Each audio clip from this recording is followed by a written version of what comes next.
The Croc Man.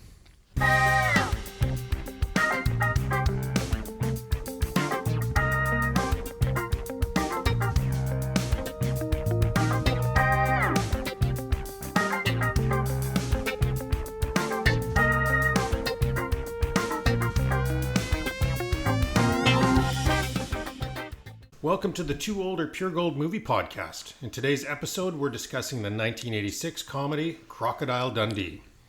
The format of our podcast, two Gen Xers rewatch beloved movies from our youth to find out, are they really as good as we remember?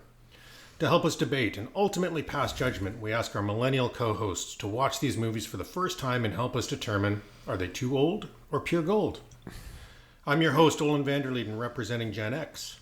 Joining me today is my Gen X co-host, Matthew Stockton. Hello. Representing the millennials, we have the lovely Emily returning. Hello, everybody. With special guest Toby in the background. And representing Gen Z, we have our kangaroo firearms training expert, Nicole. Hello. Before we get into this episode, just a reminder that the only way we can grow this podcast is with support from our listeners, so please recommend us to a friend to help us build our audience. Today's movie is the 1986 comedy Crocodile Dundee, starring Paul Hogan and Linda Kozlowski. The movie is directed by Peter Feynman, and this is really his only directing credit that I was familiar with, other than he did do a Fern Gully movie. The tagline from this movie poster is, "He survived the most hostile and primitive land known to man. Now all he's got to do is make it through a week in New York." Be a good title for Matthew's autobiography. IMDb describes the movie as an American reporter travels to the Australian outback to meet eccentric poacher Mick Crocodile Dundee and invites him to New York City, where he comes face to face with the complexities of modern life. I find that interesting because IMDb is presuming he was a poacher. That's one of the questions I had in this, is whether he was or not. So for those of you that have not seen the movie, I asked my 93-year-old dad to watch Crocodile Dundee and summarize the plot for you. Mick Dundee is known as the Crocodile Man because he survived a crocodile attack where he claimed to have lost a leg and crawled dozens of miles. His story came to the attention of a New York reporter named Sue, so she tracked him down in a town called Walkabout Creek. And she talked him into taking her into the wilds of the bush.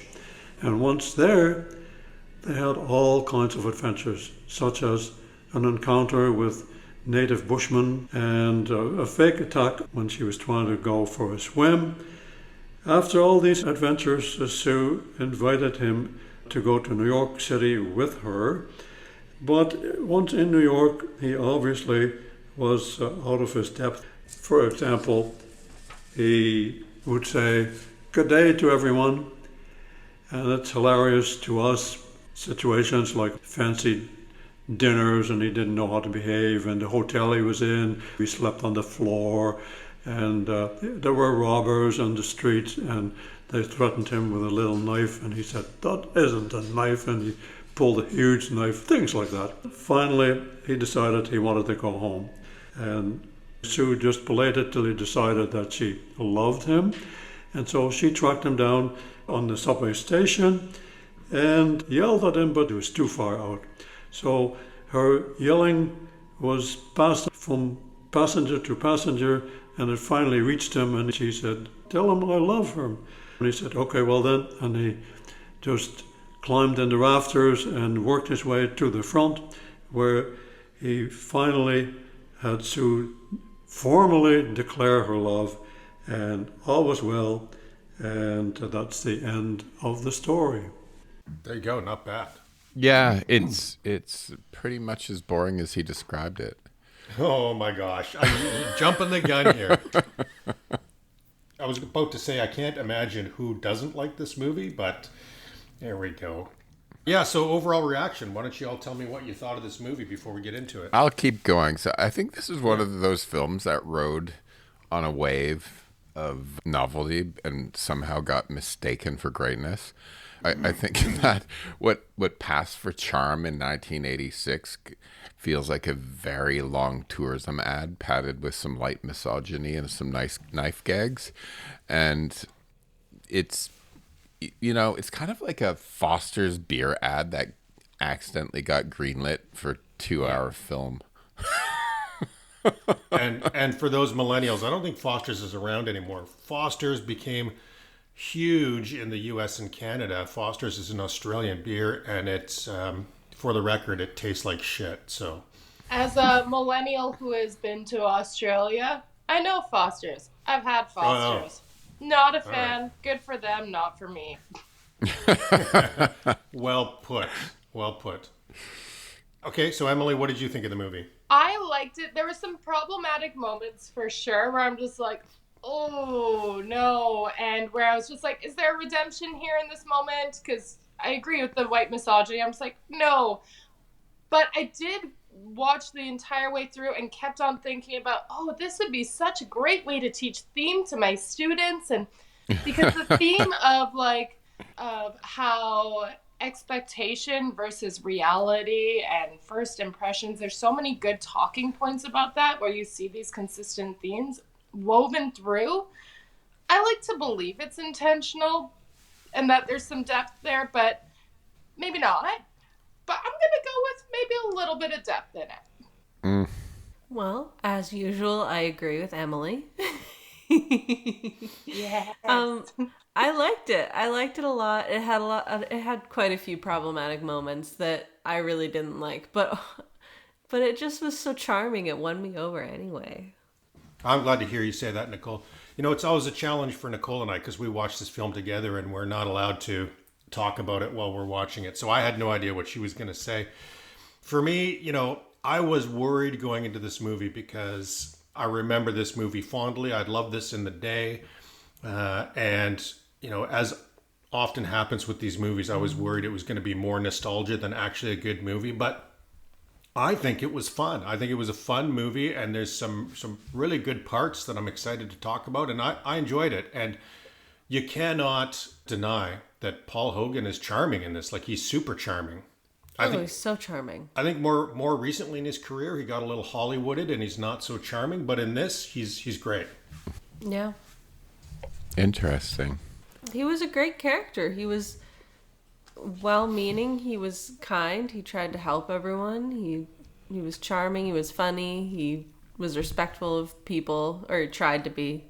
He said some problematic things. He did some problematic things, but it was all well-meaning in his mind. Yeah, I think a lot of it comes down to, in my brain, thinking of a lot of those moments where it's at what point is it, you're raised in certain circumstances and then you're not exposed to a bigger world. I think that the entire thing is a great argument for having exposure to the outside world. And he was somebody where, he didn't go back in his shell, where it kind of did seem like he wanted to keep on learning and keep growing and believe the best in a lot of situations, despite the fact that he does have a lot of smarts out in the wilderness. And I don't know, I thought this movie was such a great example of how confusing it is for people to come into a new culture and not understand. And if it's not explained to you, it's like trying to learn another language. It's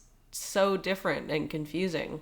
Yeah, I thought they did that job well. And this movie was, again, before the internet, and it was before most people traveled as much as they do today, right? So Australia was still a bit of a mystery. And after this movie, Australia was huge. Everybody was wearing that dumb hat. Everybody was saying good day and put a shrimp on the Barbie for years after this movie. And I know that tourism took a huge spike in Australia after this movie. So, it does depict Australia as a mystery land because we didn't have the internet or travel to really tell us what it was like. Listen, I have some Australian friends that just absolutely loathe this film and Crocodile Dundee because they're just they're like, there's so few people that are even close like that, and it just paints us as these these morons that don't know what a modern city is, right? They hate it. The Australians I know hate this movie. I know, but To be fair, he was an outlier. He didn't. They made it clear that he wasn't the average Australian man. He'd never been to a city before. He hadn't even been to an Australian city before. Yeah, it would be like a movie going really big in Australia of a Canadian who's like up north with the Inuit and doesn't know how to do anything else. Right? It's just, I don't know. Well, the formula for comedies, I believe, is that you take something that's real and then exaggerate it, and that's the formula. So obviously he was made out to be a bit of a caricature, and just like we do in Trailer Park Boys or Letterkenny or those kinds of shows. I mean, you're exaggerating a little bit. Yeah, I think. Of course you are, and this movie was. I just found it kind of pedestrian and boring. Like, I don't hate it or like no strong feelings about it. I was just sort of like, why was it so big? Like, it's not that great for me. Not that great. It was, people loved it obviously, but I was just like, and I can't even remember if I saw it when I was young or if I liked it, but now it just feels, it's just very easy and kind of boring. That's all. It's not my favorite movie that like we've talked about on here for sure. No, of course, yeah. It's not like I'd be worried about you if I'd be worried about you if this is your favorite movie. Can you imagine? What's your favorite movie? Crocodile Dundee. All of a sudden, there's a feud that happens on here. It wasn't my favorite either, but it was cute and it was entertaining, and I enjoyed watching it. And if someone was like, I really want to watch Crocodile Dundee, will you watch it with me? I'd be like, sure, why not? Yeah. Easy. It's one of those where I'm just like, will I show my daughter this someday? Yeah, I probably will. Will I also have a lot of conversations that run alongside it? Yeah, probably will. So for me, the one thing that really resonated with me, and I think this is what they were going for in the movie, is just, the slight exaggeration of city life and making it look ridiculous city life, and the idea of just, life can be slower and more simpler. And my favorite acting thing that Paul Hogan did in this movie, and I don't know if it was deliberate or this is just the way he is, but if you noticed, every time somebody asked him a question in the movie, he didn't answer right away. He paused and thought. He went like, and then answered. And I thought, yeah, we're all speaking too fast. Like, take a moment to think. Which is actually quite charming. Hilarious because, like, if you go to Australia or if you go to the UK, like, they both have it in common where they will make fun of North Americans for talking too slowly. Yeah, it's interesting. Mm-hmm. So, just for interest, Paul Hogan got his start in 1971 on the Australian version of Got Talent. They didn't have the Got Talent in those days, but it was a talent show where he was a comedian, knife-throwing tap dancer. And that's where he got all at once, telling a joke, tap dancing, and chucking knives. That's what it said. I didn't see the video, but that's what it said. And that's how he got noticed, and he started getting regular spots on some other shows. And he ended up with his own comedy sketch show in Australia. And then he started doing Foster's Lager ads. And then this was, of course, his big breakout. Linda, this was basically her first role, first big movie role. Anyhow, she had one TV episode on her credit, and she did Death of a Salesman on Broadway before this. But this is really her first movie. And her career she got frustrated with her career and quit, not long after this, maybe 10 years after this. She did a couple of other movies, but not a lot. She didn't have a huge career, which I don't understand. I thought she was pretty charming. Yeah. I thought she did pretty good. You know what I love too? I love the fact that the two of them got married that they met on set and then they fell in love and got married after that. Did they? Except, did you know that he was married when he fell in love? They got married 2 years after this because he was married when he met her on set. So sorry to take the air out of that one. Yeah. Only broke up one marriage. Little awkward. Didn't realize that at the time. But are they still married? No. They were married for 20 years, had 2 kids. Okay. I'm like getting flashbacks, Nicole, to you saying, what was it? You said something about like if someone cheats. You said something quite violent during Fatal Attraction. I think you said you'll kill people that cheat or something like that. Oh, so simple. I have a big problem with cheaters. Yeah. And then we got into the whole monogamy conversation. And Well, Monotony. if they're in an open relationship, then it's not cheating and I don't have a problem. okay, so changing the topic slightly. Matthew, how many people do you think bought that stupid hat in the day? 5 trillion people. Trillion. I have to admit, I did not have that hat, but my brother and I had matching Indiana Jones hats. Indiana Jones is timeless. It is. I still think that's a great fashion choice. Yeah. Yeah. Nothing better than a good hat, for sure. So, Walkabout Creek, I was interested that they actually filmed this in the Outback. Walkabout Creek is actually a town called McKinley. That hotel's real, and the population is 162. And it's a 17-hour drive from Brisbane. Australia, have you ever seen Australia, like when they show the populated areas as dots on that continent, and you see that it is so empty in the middle? It's a fascinating place. I'd love to go. Yeah, it's really cool. I never want to go. What? Why? Spiders, snakes, deadly animals, just not my thing. I lived in Adelaide for a few months, and no, I really liked it. And yeah, I have mixed feelings about my time there, but Yeah, I've been to Australia about 6 or 7 times, I think, and just always loved it. Yeah.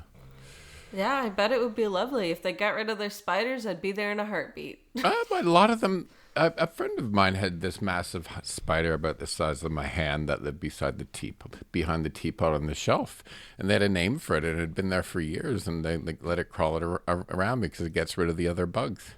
Ew. I'm so upset by that statement. Okay, so Yesterday, I picked up a spider that I thought was dead because I was just trying to get rid of it, and then it started moving, and it ran, and I'm still so traumatized that I think I can never go into that room again. Spiders are your friends. No. Part of the ecosystem. would any of you go on that trip in the Outback? No, probably not, to be honest. I That think you're not trip scared where they're in a canoe or a boat and like that far out, not at this point in my life, no. I don't know. I think I might. I think with Mick and before I had kids, yes. Yep. Fair statement. Would you swim in the salt pool when he said there's no crocodiles in this because it's a salt pool? Would you trust him and swim in it? Yeah. Maybe. I feel like he's proven his knowledge at that point. Yeah. That's true. No, Yeah. 100% I'd no. trust. I wouldn't swim in Australia anywhere, ever. Except for a swimming pool on a... Definitely not the ocean. Box jellyfish? Nah, terrifying. But what I wouldn't do is take off my shoes and pants and go into the water where you know there's crocodiles alone. Agreed. You're going to the place where you know someone was attacked by crocodiles, and you're like, let me just step into this water without shoes, without looking. I'm just gonna look behind me, not at the water. That was a rookie move. Yeah, I mean, it was like she was asking to be attacked by a crocodile. And crocodiles are scary. They do death rolls. I'm gonna spoil some of the trivia right now. So Bert the crocodile, the live crocodile that they used in this, his name was Bert, and he lived to the age of 90, and he just died in 2024. Aww. Poor went out I for love Bert. him. Yeah. An acting crocodile. So cool. I love him. Crocodiles are really cool, and I think they're awesome, and I would never go anywhere near where I thought one might be. Yeah. Do you guys think Mick was a poacher or not? They never answered it in the movie. I think no. I get the sense that maybe he was at one point and kind of like something happened where his perspective shifted, and like that's kind of the sense I got. Like, maybe at one point, but not anymore. Because he didn't like the poachers that he met in the bar. Yeah. Other thing I liked about this movie is I thought they had great minor characters in this. I liked Wally. Sure. I liked the chauffeur, the cab driver, the doorman. Donk. And Donk. Donk is the best name ever. Badonka-donk. Donk was pretty funny. Next dog that you guys name, next dog that you guys get, gonna be named Donk. Oh, yeah. That would be a great dog name. Would be. Come here, Donk. Okay, so let's talk about the best parts of the movie then. And I'm going to start with the Australian outback. It's so beautiful. And it's even better knowing that it was really filmed there. Yeah. Mm-hmm. I think that Linda Kozlowski's reaction shots are better than Paul Hogan's actual delivery. That was the best part of the film. She was great. I mean, she was a great actress. Yeah, she was good. Good character, I thought. Yeah, she was also, good. Speaking speaking of minor characters, that Richard guy was just the perfect jerk, wasn't he? Oh, yeah. and I'd like to say there's nobody like that in real life, but I'm sure there are. Oh, there for sure are. One of my notes that I don't even remember writing, so I don't know why I wrote this, but one of my notes was, Richard must have a really tiny wiener to be so insecure about his girlfriend talking to someone she's being paid to talk to. Agreed. Although maybe he sensed the chemistry between them. They did kiss in the outback. It's true. It's true. But I still feel like he overreacted majorly at dinner. While I didn't like a lot of Linda's, I didn't like everything, or I guess it's Sue. I didn't like everything that Sue did. I do like that she was a flawed character. And where she was strong and where she was very much just someone tells me I can't do this, screw you. And I like the parallels between her and Mick, where it was Mick talks about going on a walkabout. And meanwhile, you've got her boyfriend saying to her, I just need you to come back. I need you to be in one spot. And so she's kind of doing her own little walkabout as well, trying to figure herself out, it seems. Yeah, there were lots of good things like that. It was I think it was a solid movie. It had lots of good parallels and it just, I don't know what I'm saying. You know what? I'm having a moment. And there's nothing wrong with a good rom-com. You know what I mean? It was kind of a sweet, touching end. I liked it. Well, I found myself throughout it too being is this a rom-com? Is this more comedy with some romance? Because it kind of starts off more rom-com, but I would say kind of, I don't know. I would say there was no romance in the New York bit until the very, very end. Yeah.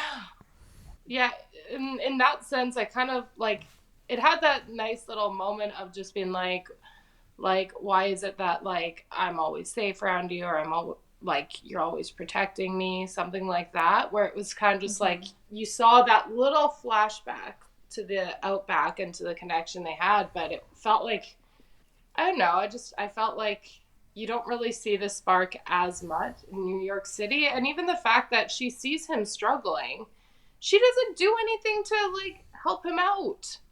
Yeah, she was so into him in the outback, and then they got home and she was just I guess you're on your own, pal. I don't like you anymore. I do get the sense that she's trying to figure out what does she want, and she's focusing on her career and I don't know. But a fling when you're somewhere exotic, I speak from experience, shouldn't necessarily be taken home with you. Well, she was really wrestling with the idea of this whole rich upbringing that she had, and she didn't seem to really fit in. I wish I could wrestle with my rich upbringing. Yeah, right? I would love to have that problem. That would be an awesome problem to have. Hey. Well, and it's... Oh, man, I don't fit in with my rich peers. Oh, I'm just choking on this silver spoon that's been shoved down my throat. I just have too much money. I just don't even know what to do with it. Well, it seems all throughout the movie, she's really trying to I wish that they kind of dove a little bit deeper into it, but it does seem like she is trying to figure it out, because even when he's just you're just a Sheila, and she's oh, I'm just a Sheila, right? and she picks up the gun and she like shoots right in front of his toe. And Oh, yeah, I so love it that. seems like Oh, she's I kind like of like that. trying to be like, I can fit in here. And then the crocodile attacks, and then she kind of goes back to, okay, maybe not. So then she retreats back into her safe place of, where do I belong? And it seems like the one place she feels like she really fits is in her work. Yeah, that was the Australian side of that was really nice, where he had sort of a disdain for her as a city girl, but then she proved herself, and he was like, this one's all right. Yeah, I really liked that. I really liked that she kind of like showed him like I'm not just some weak lady, as he would have put it. She was a strong, confident, independent woman. Yeah. Amongst the best parts that I had, they're all the sort of iconic scenes of Mick, especially the ones in New York. Well, I liked the kangaroo shooting back scene. That was fantastic. That was really funny. And in New York, a couple ones I always chuckle at. One is him being returned to the hotel on the back of a police horse. Yes. Yeah. I like the police officer handing him his knife back. Like, here you go. Yeah, exactly. I like the idea of taking out a thief with a can of soup. So good. It's so funny. But he definitely would have hit a baby or an old lady or something. That's a very low percentage Or shot. caused some brain trauma for the thief. But Yeah, he you're not never allowed quit. to do that anymore.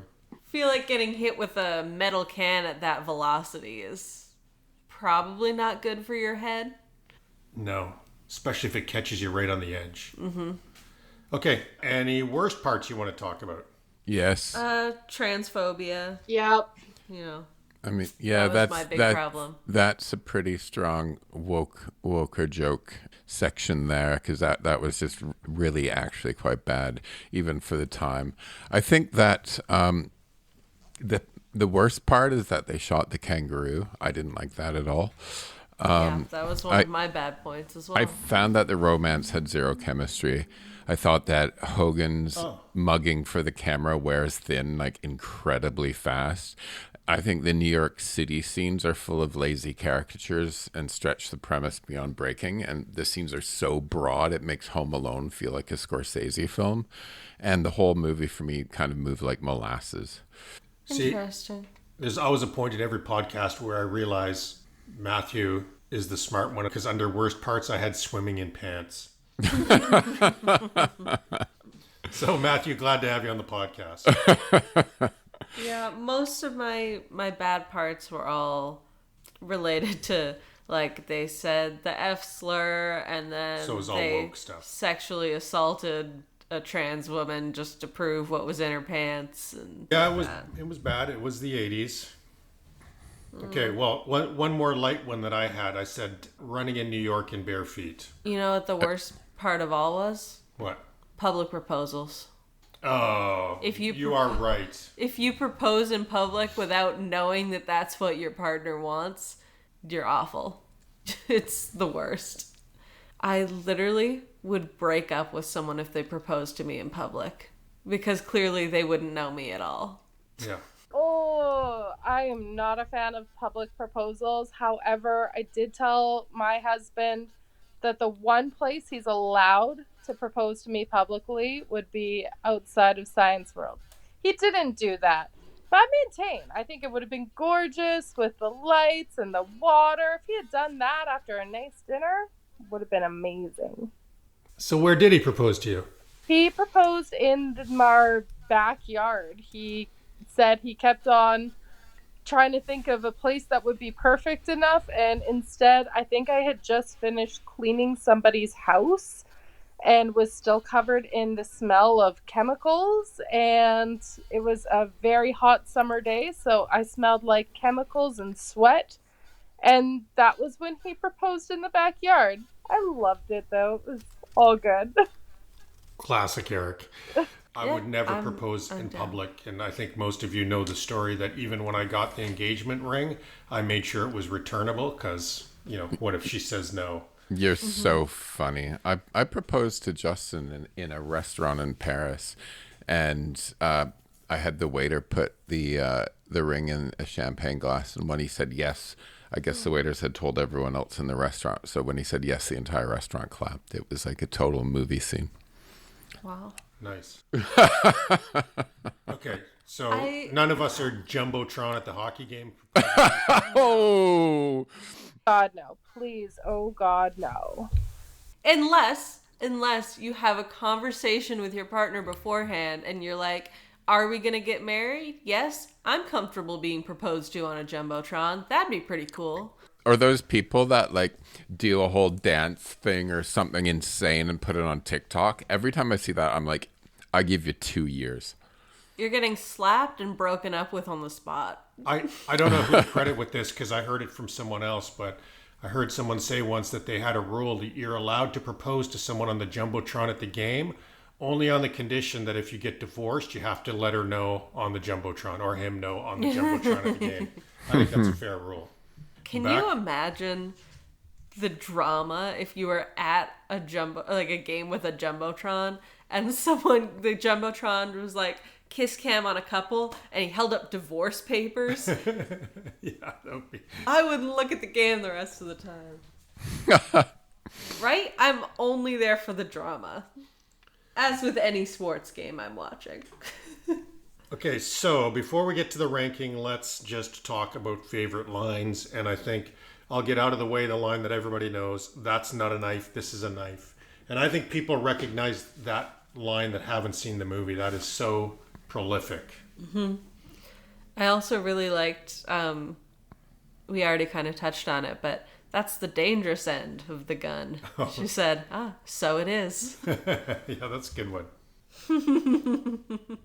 Oh, I do love the first scene when he's rolling into New York and he puts the window down and just says to the guy, hey, I'm Mick. I guess I'll be seeing you around.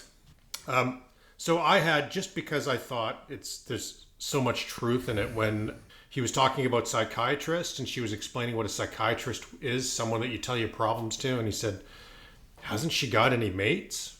and then he says, yeah, in Walkabout Creek, I tell Wally, he tells everyone, no more problem. Oh man, I didn't even catch that in the moment. That's funny. Anyone who doesn't love Wally is ridiculous. They're off their rocker. Any other lines, or should I go to the ranking? No, I think the knife line, that's not a knife, that's not a knife, this is a knife. That's a line that everybody knows, but it's kind of like the film's entire legacy in 6 words as well. It is. I liked when Mick asked Wally what day it was, and then after he walked away, Wally said, doesn't know, doesn't care. Lucky bastard. That's also good. Wally was great. That was such a good character. Okay, Matthew, you can't answer this question, but I want to ask Emily and Nicole, do you think this movie was very successful, medium, or not? I think very successful. Yes. Okay, well, according to Box Office Mojo Worldwide, Crocodile Dundee was the second highest earning movie at the box office in 1986. It was only beat by Top Gun, and it beat movies like Platoon, Aliens, and 2 older Pure Gold favorites, Pretty in Pink, Running Scared, and Gung Ho. I wouldn't call any of those favorites. Okay, 2 older Pure Gold movies. Out of Africa was the Best Picture winner this year, and I'd rather watch Crocodile Dundee, personally. Out of Australia. That's a good one, Nicole. You're sharp for 9 a.m. Considering I woke up 30 seconds before we started this podcast, I think I'm doing pretty great. Crocodile Dundee didn't win any Oscars, but it was nominated for Best Screenplay, losing to Hannah and Her Sisters. Never even heard of that. Okay, so we know it did well. The budget was only $8.8 million. So how well did it do? Who wants to guess the budget? Can you repeat what the budget was? $8.8 million. 38 million. 48 million. 100 million. I forgot that you said it was super popular, so now I'm doubting myself. Emily, add a zero. It was $328 million in 1986. Holy crap. See, and that's so guys, that's the thing, right? So you guys, you think it's an okay movie, right? The two of you think it's an okay movie. But is it a $328 million in 1986 okay movie? It captured something at the time. I don't even know what it is. It's kind of fascinating to me because I agree. I mean, I'm a fan of this movie. I like it. I think it's charming. But 328 million, that's like 6 or 700 million dollars today. Like it's almost $1 billion comedy. Like that is hard to do. I'm not quite sure what resonated with people in the day. Just new and exciting. It's kind of silly and it's fun and it's kind of exposing people to like a different way of viewing the world too, where I remember there being many movies at that time that were actually based in Australia, let alone the outback. So I think just having that juxtaposition with city life and not even country life, outback life, it would have been just, I think that there's a certain fascination in being exposed to places that you've never seen or stories that you wouldn't normally hear. Yeah, I agree. Okay, let's do Rotten Tomatoes. I think you're going to be surprised. Critic and audience. Gonna say audience 86, critics 78.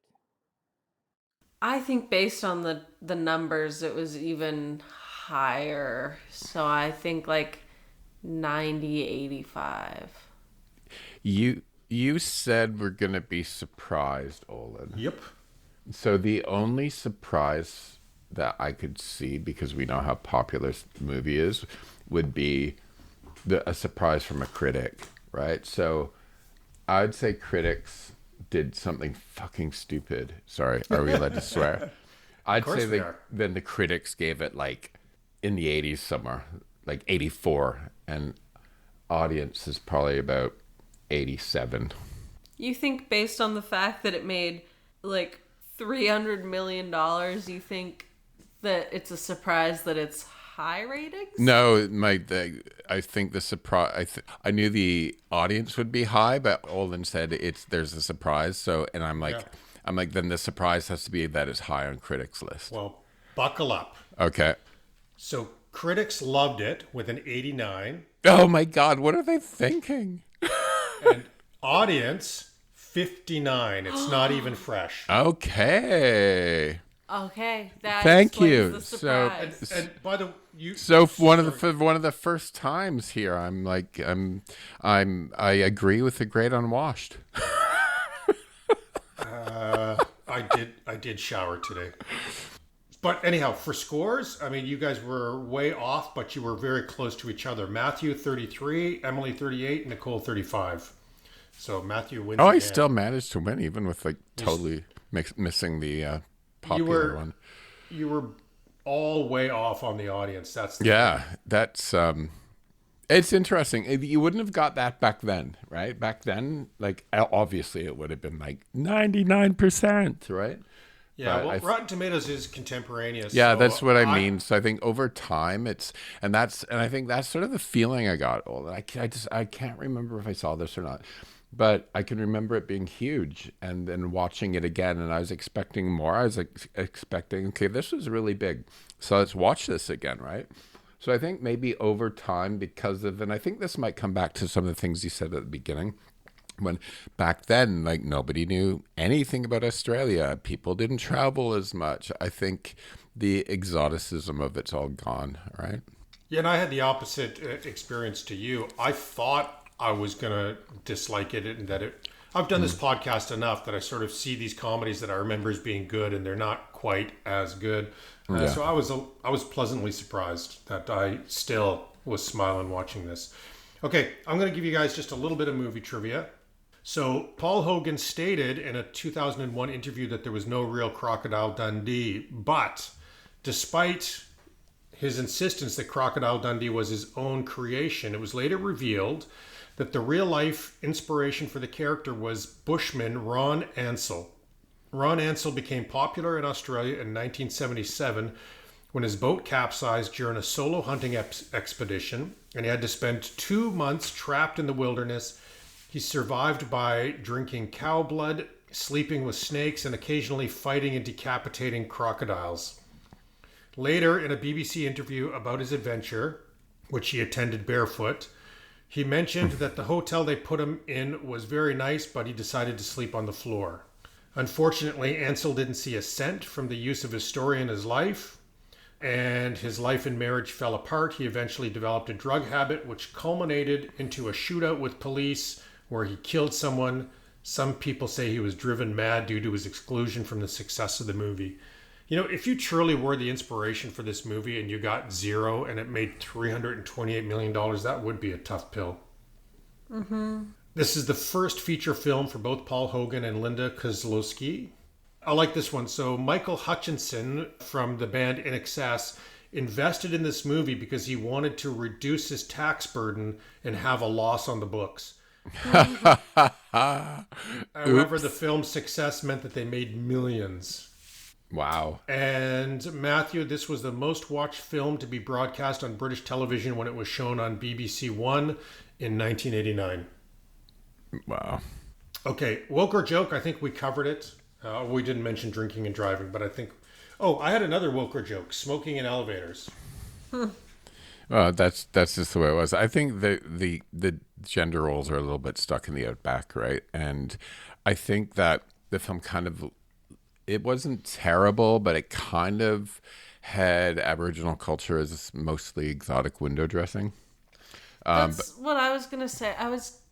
I tried to do a bit of research to see, because I don't know anything personally about like Aboriginal people in Australia. Like I know about our own Indigenous cultures in Canada, but I don't know about, like, I know nothing about the Australian ones. So I tried to see if it was like how bad the representation was, because I knew it wasn't going to be great for the 80s, but I tried to find out how bad it was, and I couldn't really find a lot that I could find without like going too deep into it. Didn't you think it was interesting that his friend was, they were sort of showing the generational thing, that his friend was very modern with his watch and his jeans and speaking very modern, but he was going to the ceremony because his dad wanted him to and participated. I thought that was... I did find that interesting, but I really I can't say much on it because I don't know how offensive it is, but I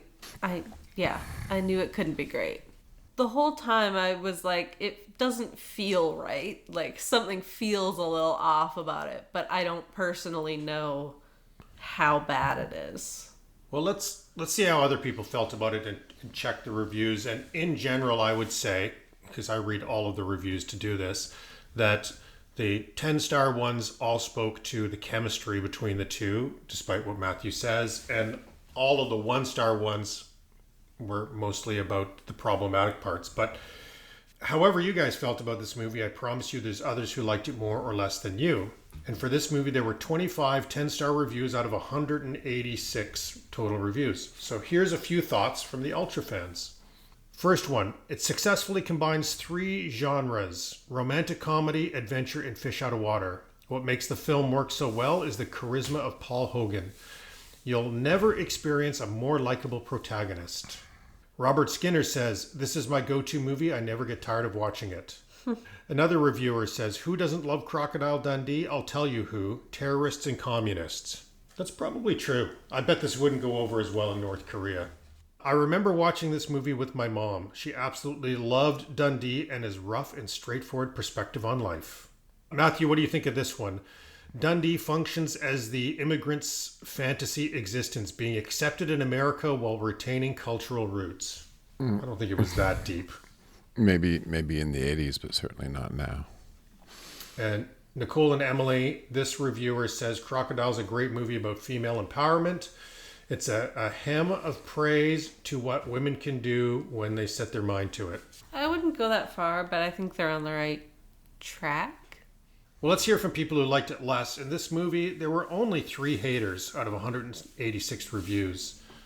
So the first one, this was a big hit in 1986, but so was Duran Duran. Seeing that this movie manages to stretch a foreign hick can't work out what a bidet is for gag for 10 minutes, standards in 1986 must have been pretty low.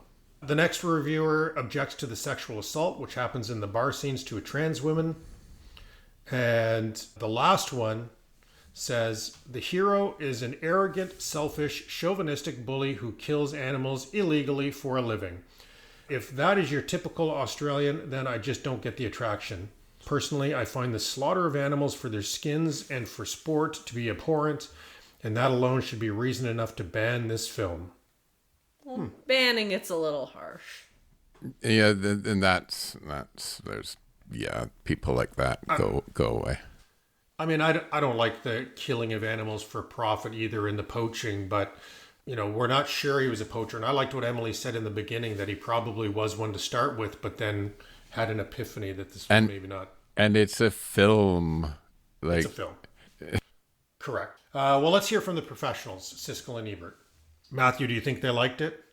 Well, since there's like almost a 90% rating on I'm going to say one of them did and one of them didn't, because I'd like to argue.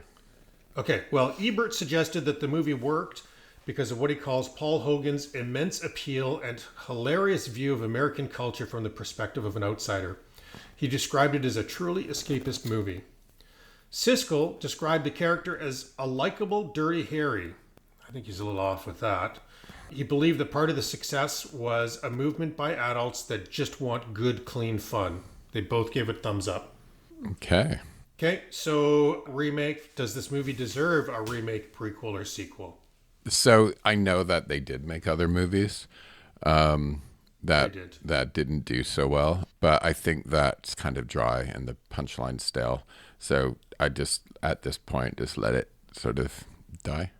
But if they did, I think if they did sort of like a mockumentary style parody of it, like actually made fun of this movie, taking aim at sort of boomer nostalgia of what authentic masculinity is, I think it might be kind of like a cross between what we do in the shadows and some outback mythology. It could be quite funny, but if to remake this again, it'd have to be a total piss take, right? So Nicole and Emily, are you interested to see more about this character? Would you vote for a sequel? No. I think it was good the way it was. It was the perfect amount of this story, and it does not need more, and it should not have more. I'll just quickly tell you, Crocodile Dundee 2 in 1988, so 2 years later, was a 9 with critics and a 38 with audience. They resurrected it and did Crocodile Dundee in LA in 2001, which was an 11 with critics and a 25 with audience. And this one I did not know. Matthew, did you know that they did the very excellent Mr. Dundee in 2020? I had no. Boy. And it was an 18 with critics and a 42 with audience. Ooh, it's getting better. And then, I don't have it in my notes, but who's that current young movie star from Australia? I feel like there's probably a few of them, so I'm not sure who you're talking about. Hemsworth, I think. Hemsworth? Yeah, Hemsworth. I think he was rumored to be doing or at least talking about a remake. I feel like you should know who Hemsworth is. Your wife loves him. She does? I'm going to have a frank conversation with her. Okay, I think we have beat this one to death. Let me ask you guys, is this movie too old or pure gold? Too old. That's what I expected from you, Matthew. I just think it's pure gold. It's definitely problematic at times, but I would happily watch it again. I'll probably show my daughter when she gets older. Still pure gold. Okay, so not raging gold. As usual, I agree with Emily. I'm a little conflicted.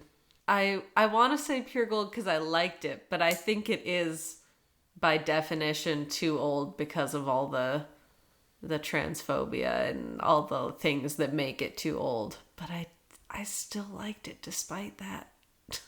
Well, I'm going to call it pure gold. I think it's a fun movie, and I think you could, dust it off and show it to people, and everybody would be entertained. And for the record, my parents loved it. Mm-hmm. I watched it like 3 times. My dad loves making Crocodile Dundee quotes. Mm-hmm. Okay. Well, this was a good episode. Thank you, everybody. Thank you, Emily, for joining again. Matthew, do we have anything to plug? Yeah, sure. I think we should plug the Two Older Pure Gold Movie podcast. We should That's plug. Excellent choice. You can listen to more of me if you're a masochist, on the the Dark Poutine podcast, and if you enjoy cannabis, try some uncommon cannabis. Great. Thank you. Okay, doke.